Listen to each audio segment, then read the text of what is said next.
नमस्कार दोस्तों, स्वागत है आपका इस वीडियो में।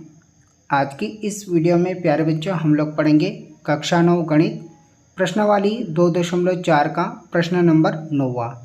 सत्यापित कीजिए x की घात 3 प्लस y की घात 3 बराबर कोष्टक x प्लस y कोष्टक x की घात 2 माइनस xy प्लस y की घात 2। इनको हमें सिद्ध करना है। सबसे पहले प्यारे बच्चों यहाँ पर हल करेंगे भाग नंबर पहला। x की घात 3 प्लस y की घात 3 बराबर कोष्टक x प्लस y कोष्टक x की घात 2 माइनस xy प्लस y की घात 2।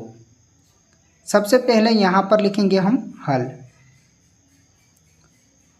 तो बराबर के इस तरफ वाले को बोलते हैं प्यारे बच्चों बायां पक्ष, बायां पक्ष,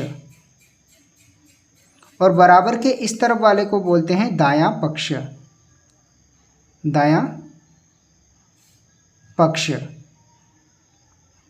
इसको बोलते हैं LHS और इसको बोलते हैं RHS। तो सबसे पहले हम इसका RHS लेकर चलेंगे और LHS लाकर बताएंगे। तो इस तरह से अगर हम इसको लेकर चलेंगे और इसको लाकर बता देंगे तो ये सिद्ध हो जाएगा। ठीक है, तो इस पूरे को हम उतार लेंगे, यानी कि RHS लेकर हम चलेंगे। तो यहाँ पर लिखेंगे x प्लस y कोष्टक x की घात 2 माइनस xy प्लस y की घात 2। इस पूरे को हमने यहाँ पर उतार दिया है। ठीक है, अब आगे कैसे हल करना है। इस पूरे में हमें x प्लस y से गुणा करना है। ठीक है, तो सबसे पहले दोस्तों हम x से इसमें गुणा करेंगे। तो यहाँ पर लिखेंगे x, फिर इस पूरे को उतार देंगे x की घात 2 माइनस xy प्लस y की घात 2। इस पूरे में हमने x से गुणा कर दिया। अब हमें y से गुणा करना है, तो यहाँ पर प्लस y लिखेंगे।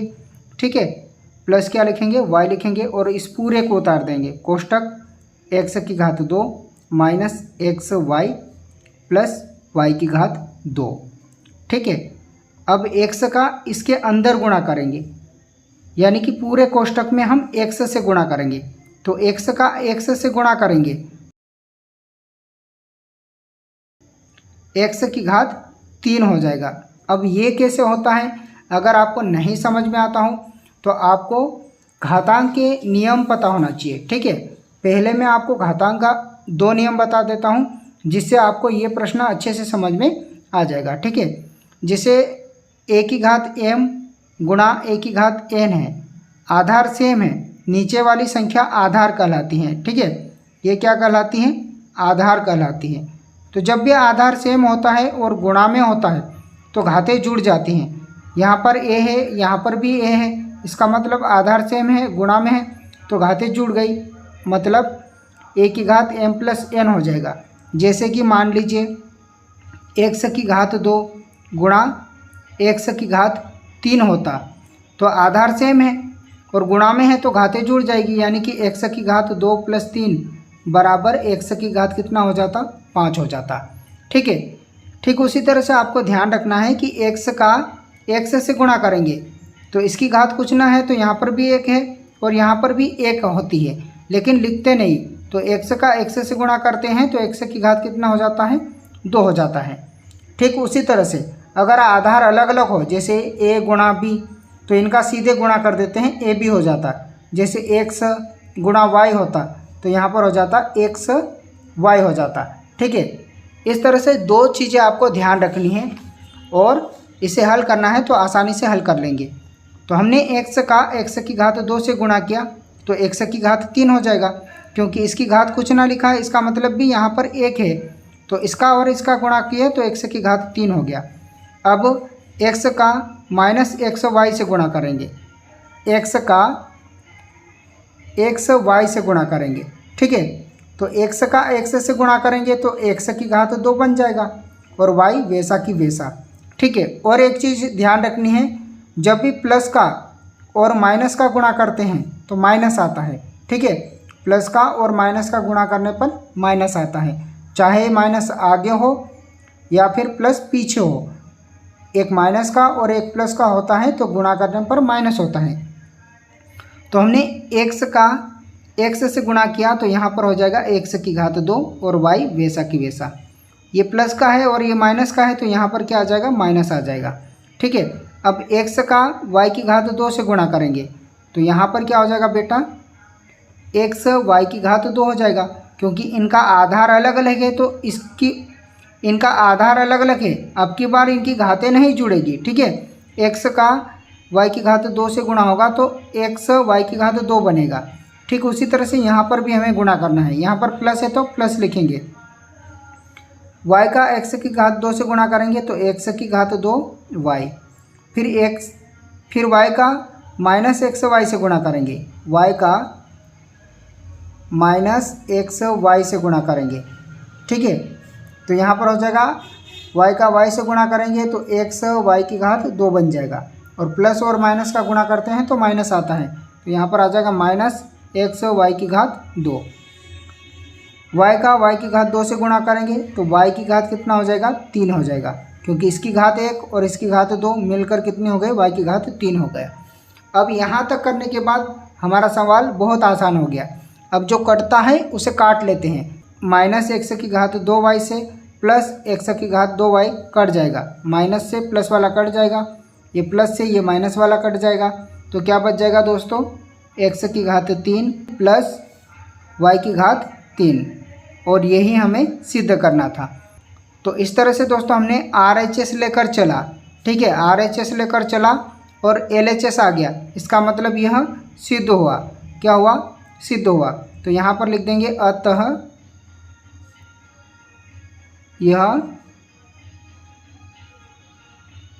सिद्ध हुआ। तो इस तरह से दोस्तों हमने भाग नंबर पहले को हल किया। ठीक उसी तरह से हमें भाग नंबर दूसरे को भी हल करना है। तो यहाँ पर लिखेंगे हम भाग दूसरा, एक्स की घात 3 माइनस वाई की घात 3 बराबर एक्स माइनस वाई कोष्टक एक्स की घात 2 plus x y plus y की घात 2।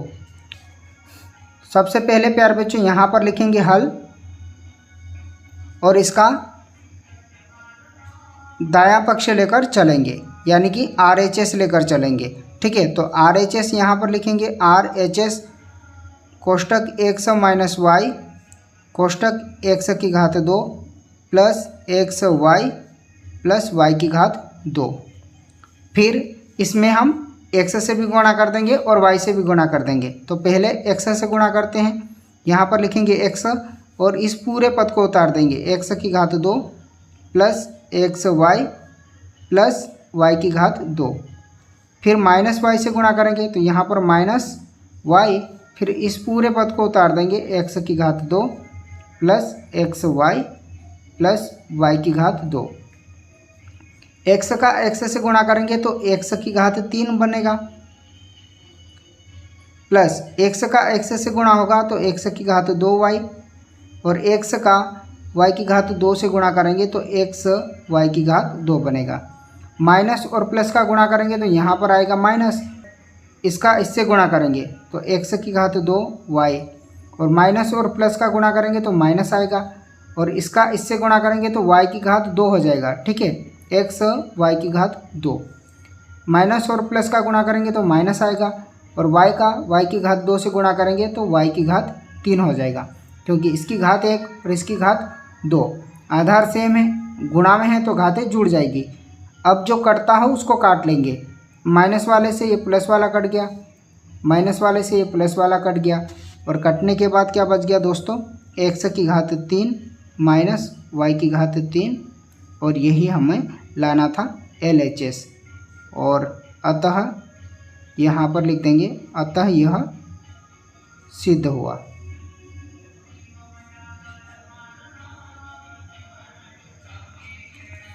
तो इस तरह से दोस्तों हमने इसके दोनों भागों को हल कर लिया है। ठीक है, अगर आपको समझ में आ गया हो तो नीचे जो लाइक का बटन है उसे भी दबा दीजिएगा, और चैनल पर नए हो तो चैनल को सब्सक्राइब करके भी रख लीजिएगा।